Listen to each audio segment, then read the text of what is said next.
Good evening. I'm impressed that all of you folks are here this evening. Thank you for inviting me. This is quite an honor to be here. Actually, when I was asked to come and speak this evening, I said to my assistant, why? Because my thinking was that I wasn't qualified to be before you. Hopefully I'll prove my initial instinct to be incorrect, but we'll see. The thing that I took comfort in is that much of my responsibility as the Chief Strategic Officer for the MPAA involves being a catalyst for conversation, both within the studios and the studio system and with outsiders, because a lot of what I do is to try to keep us out of trouble and to identify opportunities to expand opportunities for the industry, both domestically and around the world. Because we have offices in 48 different countries, including the United States. In fact, I was sharing at dinner that I just got back from China and was running around Europe 2 weeks ago. What I would like to do, based on what I've heard about how the system works and your interest, is to spend 5 to 10 minutes talking and getting your help on a quandary that I've been struggling with, and then open it up so you can actually help me and give me some insight, if that would work. And my challenge is this, and thesis is this, that the US film industry, which is who I represent, and I assume you guys know a little bit about the MPAA, which is we are the voice and advocate for the major US motion picture studios around the world. And there are 6 major motion picture studios. There used to be 7, but MGM is trying to figure out what it is these days. Although I just heard on NPR on the ride over here that they're doing RoboCop 4. Oh. Yes, but the unique thing about our industry is from idea to actualization is a really long time. So sometimes bad ideas die over that period of time. It typically takes 3 years and about $105 million from someone saying, I'm going to do RoboCop 4, which MGM just said today they were going to do, to it actually appearing on the screen, and no idea whether Arnold Schwarzenegger is going to be a part of it, but I doubt it. So my thesis is this, and thought is this, is that our industry, the film and television industries, are a powerful force of public diplomacy, more effectual in advocating for and enabling economic change than ideological change.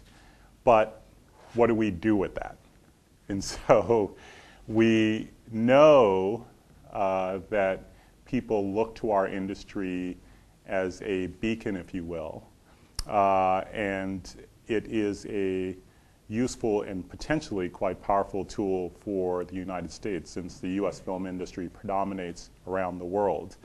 Our struggle is, how do we use that influence, and how do we partner as a private industry with others in using that influence? And your insights and thoughts will be quite useful.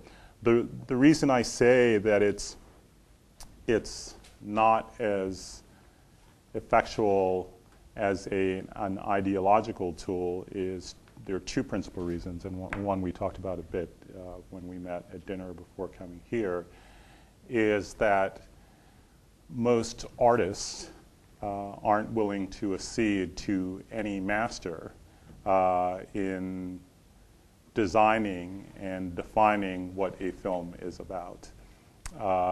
The experiences around Animal Farm and the CIA post World War II, or the Franco regime in Spain and their efforts, and the Soviet Union to do the same, are well documented.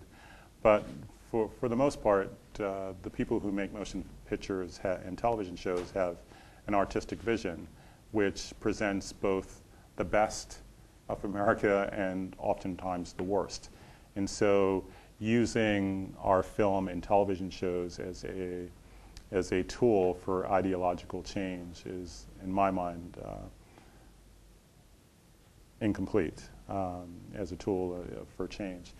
The second reason, which I think will make it less powerful today than it may have been immediately after World War II and the CIA's efforts there, is the film industry has become incredibly diverse. And the images in our movies are no longer images focused on American ideology or US ideology as much as a broad array of ideologies and perspectives. If you think about the movie from this weekend that set a new record, which was Batman, which we're all celebrating, whether we like the movie or not, because it means that more growth for our industry. And look at the cast of that movie or the storyline, it was quite universal. In fact, there's this thing in our industry called an ultimate. And the ultimate is the projection that for MGM took place last week on how much a movie will make. And so when you greenlight a movie, you actually, 3 years in advance, start prognosticating on what the movie will earn. And for Warner Brothers, who put out Batman, the ultimate was nothing close to $151 million. And so that's great, because that's all gravy, if you will, for that studio, as opposed to Speed Racer, where the ultimate was quite high, but the actual result was quite poor. But part of what drove the $151 million for Warner Brothers was Heath Ledger, which not a U.S. citizen, and was something they couldn't anticipate. Where I think, transitioning to where I think we're quite effective, is advancing the U.S. economic interest. In fact, that's how we started.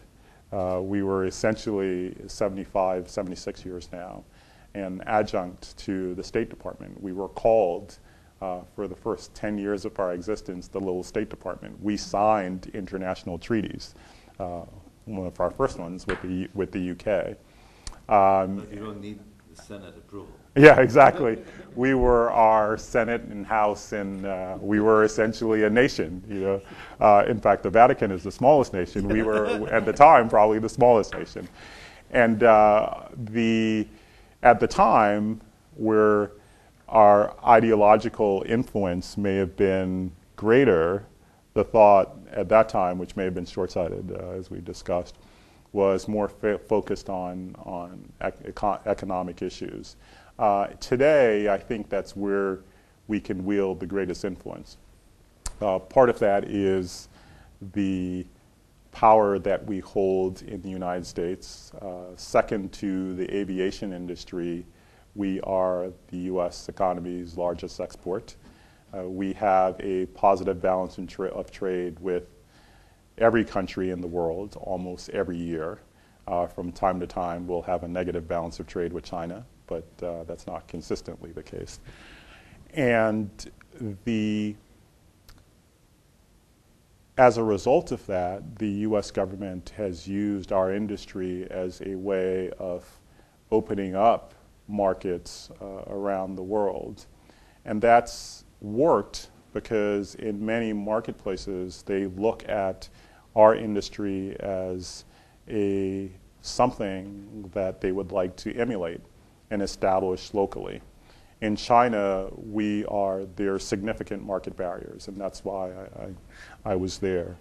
The U.S. the worldwide film industry outside of the Chinese film industry are only allowed 20 movies into the marketplace in any given year.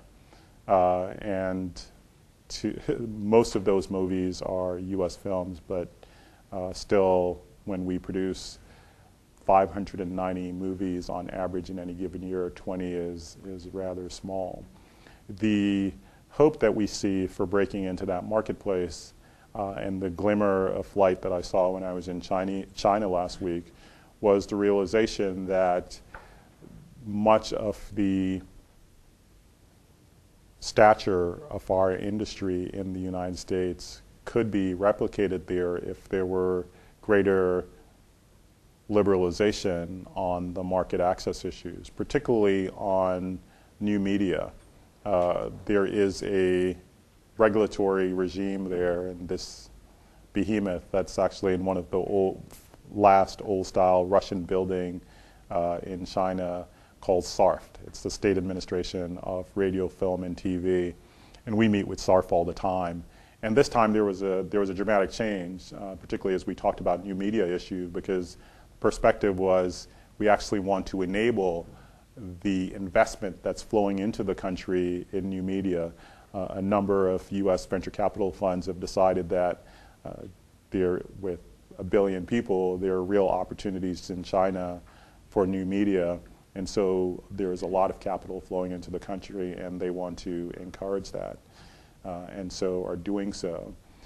In countries like Mexico and Brazil and India, where we also see opportunities, one of the things that we've been using is the persuasive powers of our industry to suggest that the potential growth from having a protection of innovation and the arts and intellectual property redounds to the benefit of not only the United States, but to their local population.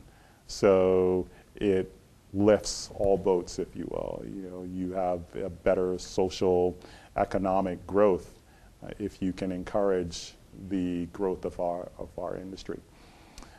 That's worked to some extent. Those arguments have been fairly persuasive. The challenge that we face is how do we expand the effectiveness of our work, expand the effectiveness of working through market barriers in places like China. Essentially, how do we grow our industry and encourage foreign governments to, one, accept U.S. films into their marketplace, but to create the regulatory, I don't want to say regime, but the regulatory infrastructure that's important to our success. That's a real struggle for us. It's something we work hard at, but my hope is that much smarter minds than mine, you essentially, will be able to provide some insight on things that we can do, steps that we can take to use that persuasive power. That's it. Well, thank you very much. That's the start, I should say. Short and extremely sweet. Thank you very much, Dean. That was terrific. So I'm now going to open up the floor to some institute participants to engage for, let's say, a while. Jim. Well, you mentioned that the government's used the industry to open up markets around the world. My question is, has that been an active process by the U.S. government? And if so, I mean, is it a production or concept phase, or is it post-production and while it's out and already in theaters? It's a good question. I don't want to say that because then I'm going to be forced to say every question is a good question. We do, and to the first question, it is often in cooperation with the U.S. government, not on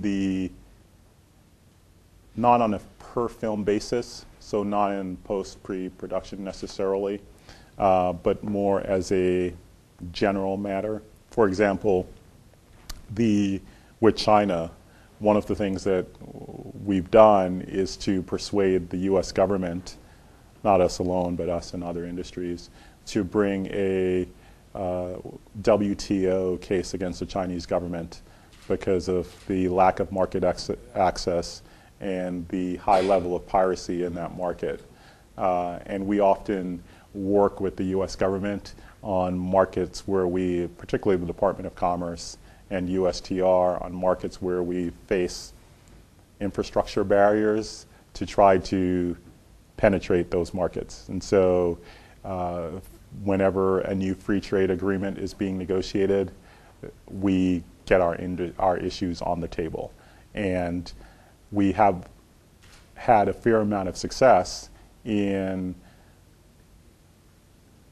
engendering growth in markets where those agreements are being negotiated. For example, Korea is one free trade agreement that's worked out fairly well for us, although it's still up in the air how it will make its way through our legislative system. But there used to be a film quota, and most people don't know, but in many countries there are quotas on how much time US films can get on screens. And so there was actually a film quota in Korea that said we couldn't have more than 40% of the film time. And that was dramatically reduced as a result of the free trade agreement. Same with Russia. We were able to get certain changes in the marketplace, which has resulted in tremendous growth. In fact, that's one of our top growth market as a result of partnering with the U.S. government. Access. Exactly. To the movies, not controlling, but influencing the content of the movies, but actually just getting the movies into. Yeah, in some markets it influences the content. I think you asked the same question earlier. And the market where that happens the most is China. So in addition to only getting 20 films into China each year, they have the great thing about China is there's truth in labeling. Unlike the US, when you pass a bill, it's always something positive. So there's a censorship bureau in China. And in order to get your films in, the film has to make it through the censorship process. And a big part of that process is aimed at, they say, protecting local culture and protecting the children. So, yeah, children are always safe. So one of the things that the studios will often do is try to film movies, and if there's a movie that's really aimed at that marketplace, they will take that into consideration when the movie's being made. And not in necessarily changing the storyline, but in many instances actually filming in China with the hope that by having a presence in that marketplace and filming in China, that it will be easier to make it through censorship and actually get into the marketplace. With Mission Impossible 3, which was put out by Paramount, the entire movie was filmed in China, and they even did some of the post-production process there, but it didn't help.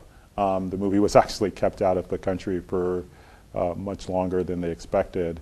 And a part of the challenge was, and I looked for it and didn't see it, but at some point Tom Cruise falls off the office building and he's running down the street.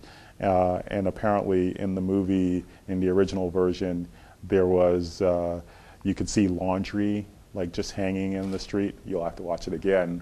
And there was a thinking that showed an unfavorable view of China, and so that actually delayed the process for quite a bit. So all of this is off the record, of course, although I'm being recorded. So yeah, no, I know, I'm kidding. So there's a lot of sensitivity around getting those kinds of things right, so that you can get it into the marketplace. And Kung Fu Panda, there was some similar issues around it. I'll let you choose who's next. I think, Amy, you were the most robust. In particular with China, have you seen any change with the upcoming Olympics? Has there been a desire for more access from Big time. I don't think we'll get more than the 20, so we'll get the 20. The place where it's made the biggest difference, and I was there, and it was Olympics all the time. I just got back on Friday, and and I've been in other countries leading up to the Olympics, and nothing replicates China in the level of emphasis that they placed on the Olympics and getting them on the world stage. It's like, this is the biggest thing ever, which creates an opportunity for us, actually, in a perverse sort of way. The place where it's made the biggest difference most immediately is that typically in cities like Shanghai, when you walk down the street, you'll see people selling all sorts of pirated goods, not limited to us, but also inclusive of us. And while I was there, I looked and I didn't see much of our product anywhere. I mean, I wasn't everywhere, but it was hard to find. So. Still on China, questions still on China, or a different subject? China, kind of, okay, back to Claire. If I could follow up on the piracy issue, and I know that you've worked on this in various capacities before. I read this really interesting article in last week's Economist about how piracy happens around the world, and obviously this is a huge problem on multiple levels, for the reason that you know well. The article was about how to exploit piracy that's happening in order to use it to do market research? And to what extent is your organization looking at trends in what particular products that you have are being pirated might give you an indication into what different countries' audiences might be looking for? We do quite a bit of that, actually. I'm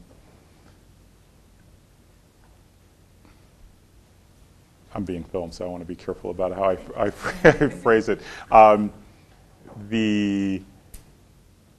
I think there are a number of factors that go into the piracy, but ultimately it's a reflection of demand. And so one of the things that we're only successful if we meet consumer demand. And so we do, and the studios independently do a lot of research in that area to try to figure out what do people want, and as importantly, how do they want to experience motion picture and film.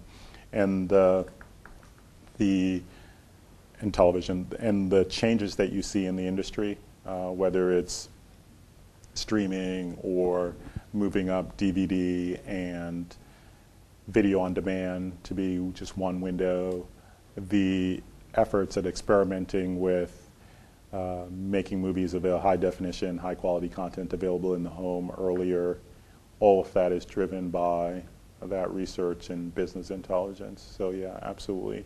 Working with college campuses, which we talked about earlier as well, and are making a bigger effort at.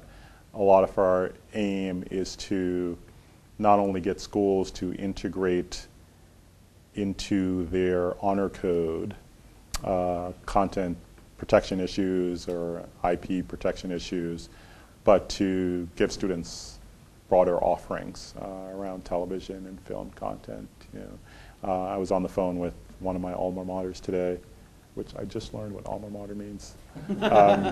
It means nurturing mother, which I don't know if schools think of themselves that way, but that's what it means, which is Princeton, and we were having this same conversation, and I was explaining to them this new service that we want to roll out that allows them to, it's an aggregation point for all legitimate television content, and we're trying to broaden it to include film content as well, theatrical content. And immediately she went to the person I was talking to, the stuff that was most popular on Princeton's campus, which was home.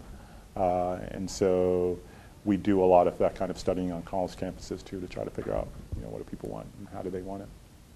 Christine, I think you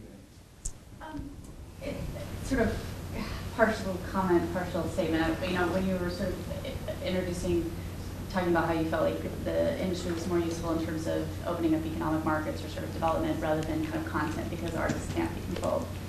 And I understand that, and sort of, you know, overt control in the form of, or covert control in the form of the CIA would never be what I would advocate. But I thought it was interesting then when you were talking about the Chinese case that artists would dictate their content in order to secure commercial entree into a different market. And so it's not that they're not willing to alter their content for different means, but maybe they're willing to for financial interest as opposed to like the interest of accurate representation or national interests. And so I guess I'd like to challenge you a little bit on this notion of if we have such a large industry, it's not about kind of covert cooperation, but maybe promoting this notion that we produce films that either more accurately portray the United States or portray different sides of it, or sort of offer up entertainment that's not necessarily, you know, Batman and Jackass too. Right. And I get that there's, you know, there's market interest, but I think that there's enough out there to show that some films that are sort of from other foreign markets, you know, where there's a more realistic portrayal of people's bodies or faces or whatever, or even domestic films that tell a slightly different story that tend to be very successful. But it seems like the major motion pictures don't have, that's not cultivated. No, that's fair. I don't know if you guys read Patrick Goldstein's The Big Picture in the LA Times. He's just someone who writes every week and now has a blog. And I agree. I think it's a fair nuance on what I said. I think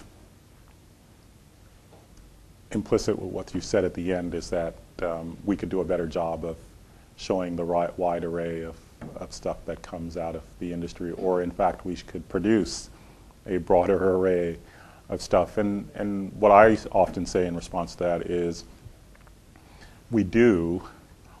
It's just that it doesn't do very well. So our worst year in the last decade was 2005. And you probably don't remember, but in 2005, everyone was predicting the demise of our industry. And we were going through all of this angst about what are we going to do to preserve the industry? Do we need to run Got Milk commercials, but Got Movies? And what happened in 2005 was an interesting phenomenon in that I think there were 2 sequels that year.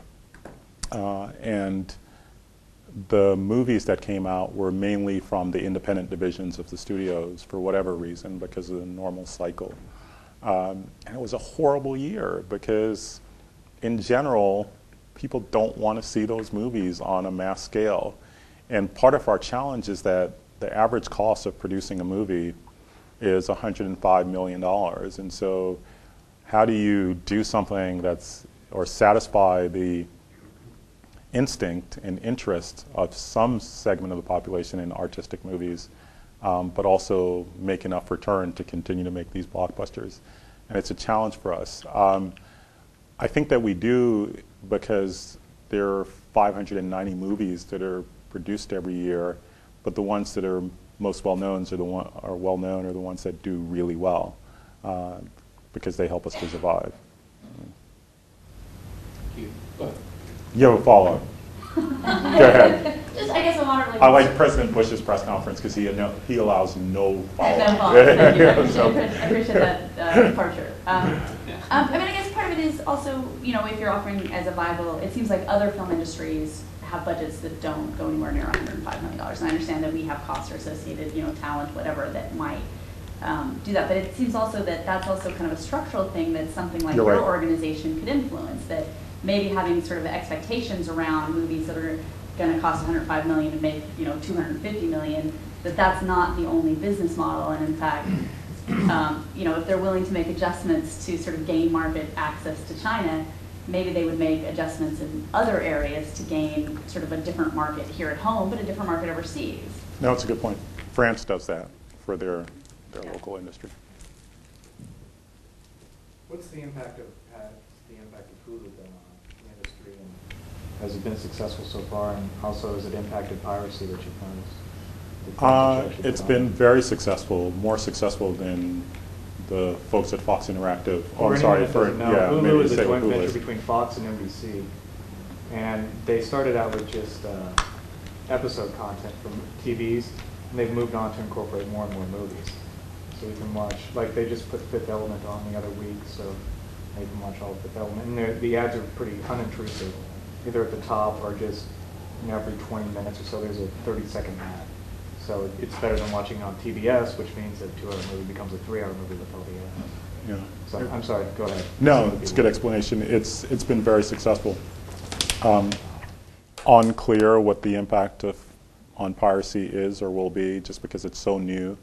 The service that I was talking about, shopping to college campuses, is essentially a derivation of Hulu. So one of the debates that's taking place now within all the studios is whether that model is the model for our industry. Can ads actually support movies as opposed to just TV shows? So we'll see. Kristen. This is going to sound a little odd, and I want to preface this by saying I'm obviously not an expert on movies in any way, shape, or form. Neither am I, so we're equal. So I'm making a couple assumptions here, but I mean, taking it back to the piracy element, I'm making some jumps, but I'm wondering, well, you're talking about a lot of large markets, but I mean, one of the things that, and let me give the anecdote first, and maybe that'll make it clearer how I'm going, but I work in Uganda, and I work for the UN. And last year, one of the things that we wanted to do was an advocacy campaign around climate change, and basically encouraging students throughout Uganda to be more responsible for their own environment. Deforestation is a really large issue in the country. So we did a tree planting campaign, and our partner, which is the United Nations Association of Uganda, which is a non-governmental organization based locally, came to us and said, well, we've had a lot of success with this tree planting campaign, and we want to follow it up with doing some education in the classrooms. And what we'd really like to do is take this film that Al Gore made and put it in the classrooms and distribute the DVDs to the classrooms and foster discussions between the students and the teachers about it. And we were all for it. I mean, it's a great idea. But, you know, in the back of my head, I'm thinking, oh, Christ, where are they going to get the videos? Right. And so I asked them the question, you know, it's like they're using our money. The UN was sponsoring this. And I'm like, well, where are you getting the videos? And they were like, oh, we're getting somebody really nice up in Nintendo to do it for us. And I'm like, oh, that's what I thought you were going to say. And so I had to explain to them that the UN cannot support copyright infringement in piracy of DVDs that you're handing out to all these schools, and it's a great idea. But, you know, can we go down to the local store and pick up a couple copies? And they were like, well, we don't have the budget left in what you've allocated for us to do it. And I looked and I went, and there's like one store in Uganda where you can buy copyrighted DVDs. And they're like 3 times what they cost in the States. And so I'm looking, my question really reflects on the structural element of piracy in poor income countries. And it's not just about people wanting things faster, it's also people just don't have access sometimes. And yeah, it becomes an elite in a way. It becomes an art form for the elite because the regular Joe just can't afford to buy a video that's protected properly or go to the cinema and see it where it's not, you know. And so 10,000 shillings, which is about, you know, $5, they can afford to pay if, you know, once in a while when they want to buy a film, or they can go down and rent the illegal copy for the equivalent of 30 cents, but they can't go to the store and pay $30 to get a video. So I'm just wondering, this, you know, this issue also came up in AIDS medications and things like that, where you have smaller countries that are then going out and making generic forms and selling them for much less. And the medicine community seemed to recognize this as they were going to the WTO in a big case against Thailand, I think it was, for having created a generic drug, and finally realized the negative repercussions, public diplomacy size, of prosecuting somebody who's trying to cure disease. So I'm just basically throwing it back to you and asking, you know, does the industry then take into account these kind of access issues and how it will actually look? I mean, it's not quite life-saving, so it doesn't have that implication, but is there elements of this in how you deal with it? No, we do, and then we probably give it more thought than it deserves. I mean, a part of the challenge is, let's say in Uganda or any other developing world, is how do you, South Africa is a great example, because there is a solid middle class and upper class in South Africa. And so how do you reach that market and also reach the lower income market without undermining the other market that you have, not only within South Africa, but in other parts of the world. So in China and Russia, one of the things that some of the studios have been doing in order to address the problem that you raised is to actually change the pricing, windowing, and availability scheme. And windowing in our industry is just the schedule for releasing movies. We've got this thing, unlike the music industry, where, you know, we release in theater. It's essentially, so the secret, which is not so much of a secret in our industry, is we release based on the level of profitability of the window. So theatrical is most profitable, then DVD, which is the next most profitable, and then we go down the line so we can try to make back that $105 million. In Russia and China, the studios have been experimenting with changing the windows, narrowing them, basically getting rid of them, and lowering our price to whatever it is in the pirate market as a way of trying to compete. The challenge is, you know, when you do that in Russia, do those discs appear in Ukraine, which is the next country that we think is going to be a huge market for the industry. So we struggle with it and to try to find the right balance. Since you're allowing follow-ups, can I just ask you? Absolutely. This is more of a technical question, not challenging, but just is there a time when a movie stops being copyrighted and it enters the public domain? Is there causes for releasing that kind? Yeah.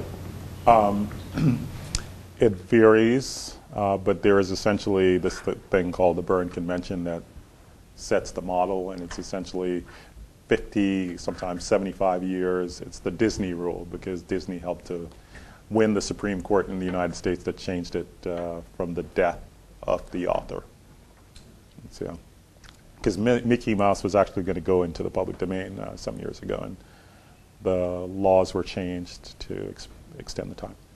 Hasn't stopped Hamas though from having their knockoff Mickey Mouse, has it? We got to protect Mickey. I would be the last one to knock the American film industry since I'm a third generation movie producer, Okay. movie making family. But I knew there was a fight. This is the setup. But Okay. Great. I used to cringe, and I still cringe, when I would, hear Jack Valenti, whom I was on, I was in many situations where we were both advocating. When I would hear him, vociferously in a very charming way, just as you're very charming. Thanks. Talk about That's a setup too. But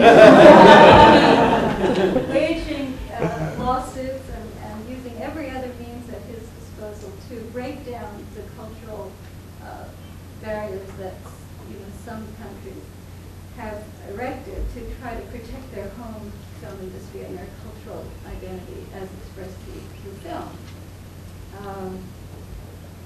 So the MPAA's position has been to consistently fight against those barriers. Correct.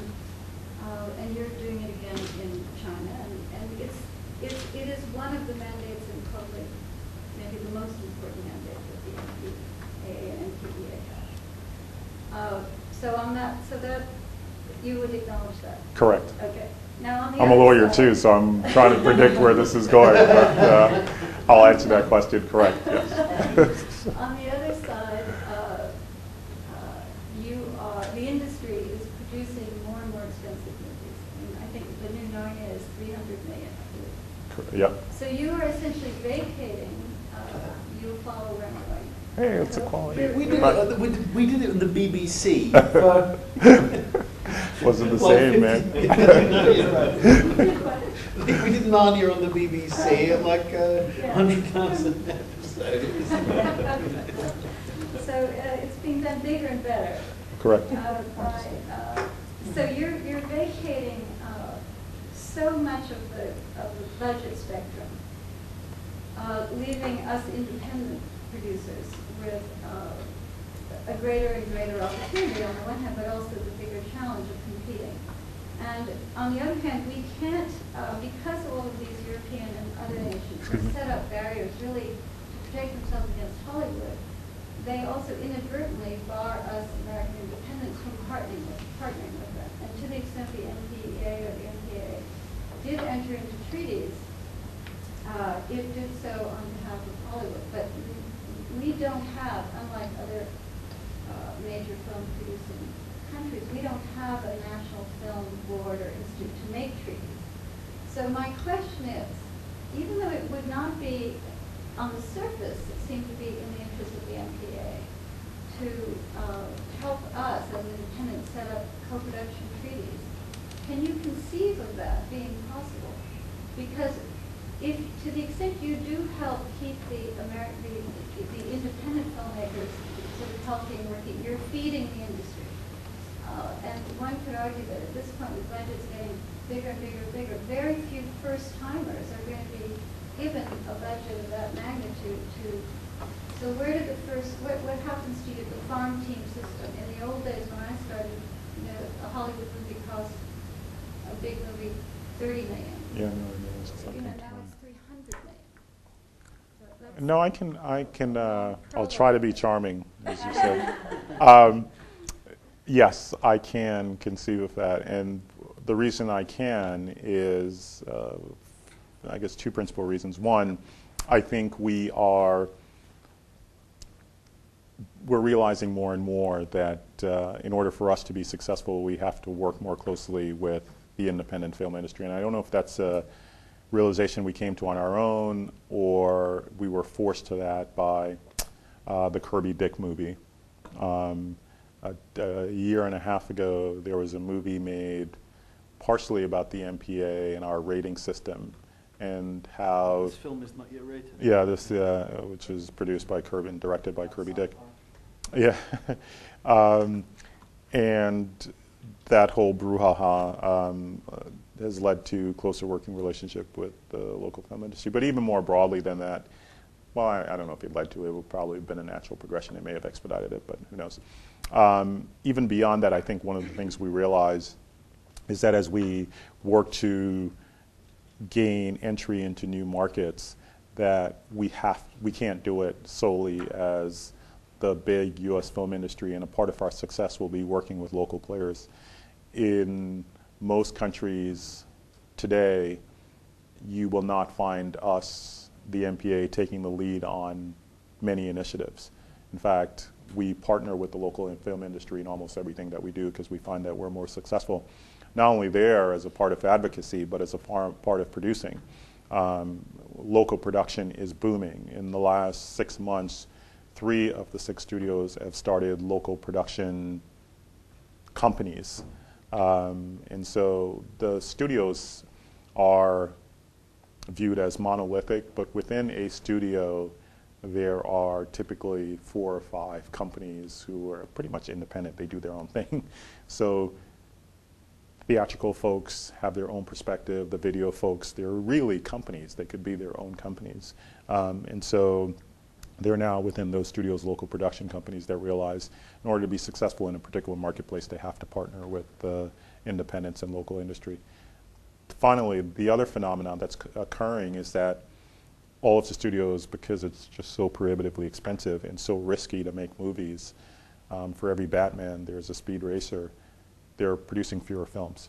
Warner Brothers announced that they're moving their slate from, I think, 20 to 12 or something, and Disney the year before said the same thing. So though the number of movies each year is getting larger and larger, you know, it's actually growing at a, I'm concerned about that because I just think we've got too many movies. The lion's share of that growth is really independents, because there are all these people who come from New York and around the world who think they've got the formula for a successful movie, and so they're bringing all of this private dollars into making independent films. I don't know whether that's good, bad, or indifferent. Yeah, absolutely. What would it take you? Yeah, you see what you did. What would it take you to stop? Now I understand why George, but see, I didn't, now I understand the man more than I ever did. Okay. What would it take for the MPAA to change its policy and stop suing other countries for trying to protect themselves and instead using a public diplomacy sort of sweet-talking co-production approach? You know, it's Because funny. I think that's a very negative, that has a very, that's a very negative, it creates animosity on the other side. It suggests that the American industry is not listening, is not sensitive.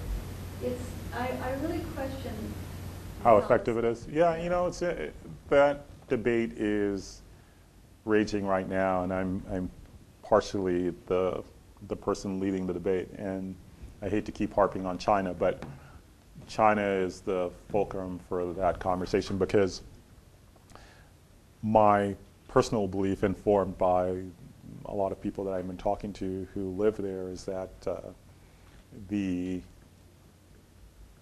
in order to be successful there, the approach that we've been taking will not work. Getting the U.S. government to find this WTO action, who knows if it were a mistake. I would probably argue that it wasn't. But that in order to make inroads on a go-forward basis, instead what we should be doing is partnering with the local industry. China's most expensive movie ever, Red Cliff, was produced this year. It's incredibly long. I think it's 8 hours long or something crazy like that. But it was $80 million, which is huge. They don't do anything like that. It's been released in Asia or released in China, but they haven't found a distributor in the United States. And a number of people have argued that we should pick that up, not because we're going to make any money, but because it's a way of getting the government to, because much of what they want is to have the international stage and to get their movies into the United States and to create a local industry that's successful. And we've got the infrastructure to help them to do that. If we were, then we would be most successful. But changing the way we've operated for 75, 76 years will be a challenge. And so we're having that debate now around one country, but I think it's a debate that could apply to probably 40 of the 48 countries in which we operate. So, just picking up on that before we go to everything, can you just say how big an organisation MPAA is? I mean, what is its budget? What is its staff size? And you just see, I told you, but I probably shouldn't say what our budget is. But, well, we can, and you just mentioned that you have representatives in 48 countries, which is really quite extraordinary. Although, when I started, the folks who run the MPAA now, Dan Glickman is our chairman, who was the agriculture secretary in the Clinton administration and was a congressman who served in Congress, I think, for 18 years. He was elected to Congress from Kansas when he was 29. When he came in, along with Bob Pisano, who ran MGM and ran Paramount before then, Bob is our president and COO, and I report to both. And work most closely with Bob because he's here and Dan's in Washington, although I'm close with both of them. They decided that a part of my responsibility would be to figure out where we should operate. And we used to operate in almost, I think it was about 60 countries. And so people hated me because I was responsible for coming up with the framework for deciding which countries we would continue to operate in. And as a result, we've closed a number of the markets, but we continue to operate in 48 countries. Actually, it was more than 60. We operate in 48 countries. We have about 240 people working with us. We're divided into regions, and so U.S., South America, which is situated in Sao Paulo, although we're evaluating whether that continues to be appropriate, because we've decided that in Latin America, the main markets are Brazil and Mexico and maybe Argentina, so we don't need to be as dispersed as we used to be. So Latin America, North America, US and Canada. The EMEA, so Europe, Middle East, and Africa, which is based in Brazil, and then Asia Pacific, which is based in Singapore. In EMEA, a lot of our folks, particularly the people who run that operation, or US expatriates, people like you, who've come from non-governmental organization or the State Department or the like, who decided they want to be advocates for the US film industry. So. Do you mean Brazil or Brussels for EMEA? In EMEA, I'm sorry, did I say Brazil? We're in Brussels. We're in Brussels for EMEA, and then Brazil for Latin America, in Sao Paulo. So if any of you are interested in being an very well. Yeah, that's right. And we have got a large budget. It's significant. Just from my own ignorance of the film industry, that in sort of related to what Sandra's asking of US, in the US, in Europe, there's an increasing appetite for world film, but there's also an increasing appetite for writers from other countries, Middle Eastern countries. There's a lot of Arab writers actually. Yep. How do you see this going in the US? Is there a growing appetite, or you were alluding to the fact that a lot of independent films don't do well? That's why it's difficult for you to take them on. And I've got the impression that the idea of working in partnership with other countries and releasing their films is difficult on a market basis. Although we want to appetite in the States, or is that changing? I think it's changing. And one of the things that we're doing more of is smaller, which goes to the point of, I think both of you made, of just controlling our cost. We can't continue to pay, other than Will Smith and whomever the other biggest actors are, $20 million with participation per movie. So the studios have all started and are working on establishing smaller divisions that can actually invest in those types of movies. And the power of the internet is that everything doesn't have to be a mass market success. If you can find your niche audience, then you can be successful, and they're working at that. The one thing I want to be clear on is internationally, though it may be challenging to work with local producers, the studios are committed to it and are doing it more and more, because they do view it as a way of breaking through in markets around the world. But the actual audience interest is growing. It's not I wonder if you could share with the group the recent developments in India, because I think that that's a fascinating development, and it kind of goes back to how things used to be done in Europe when there were studios, when there were many studios like Disney in the UK and MGM in the UK, producing a lot of films that we think of as being British, but would be blockbusters, co-productions. Yeah, no. So the Indian example, if you could. Yeah, and one of the things we're doing in India, because everyone wants to be in India with 1.3 billion people, and unlike China, where they've got great growth, but growth is slowing in China actually, and inflation is growing, which is not a good economic combination. In India, inflation is largely under control, and there's significant economic growth, GDP growth. There's a well-established film market. They love movies. The challenge is they don't love our movies. So we're 3 to 5% of the marketplace in India. And the way that we're working at breaking in, and Sony has really been a leader in that, is local production and partnering. The other thing that's happened is that some of the Indian film industry, particularly Relativity, I think, have done so well in India that they're now investing in U.S. companies. So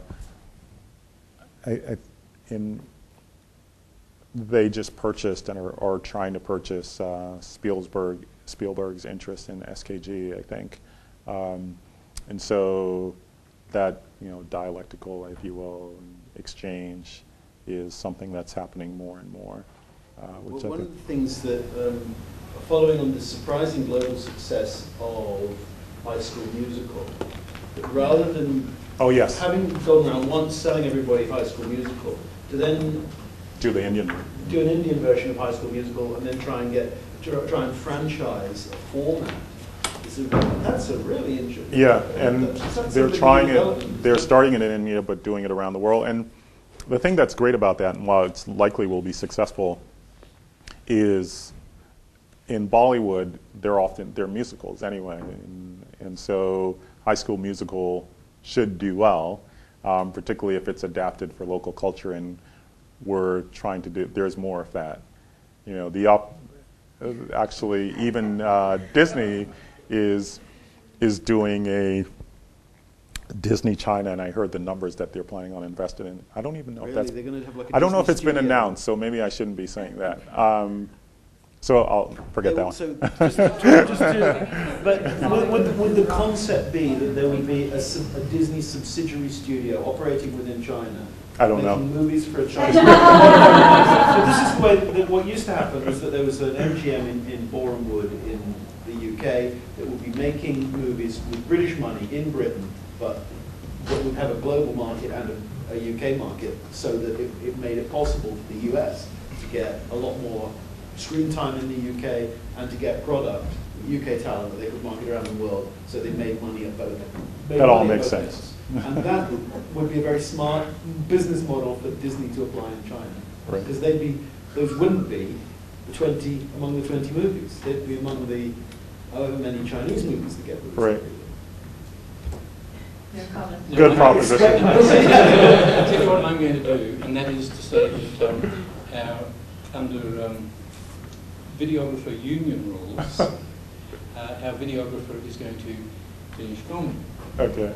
And, no, it's fine. And what this means is that those people who want to ask even more, let's say, aggressive questions, or robust questions, let's say, then we do want them to come back next year. No, this is great. This is great. Part of the deal, you said.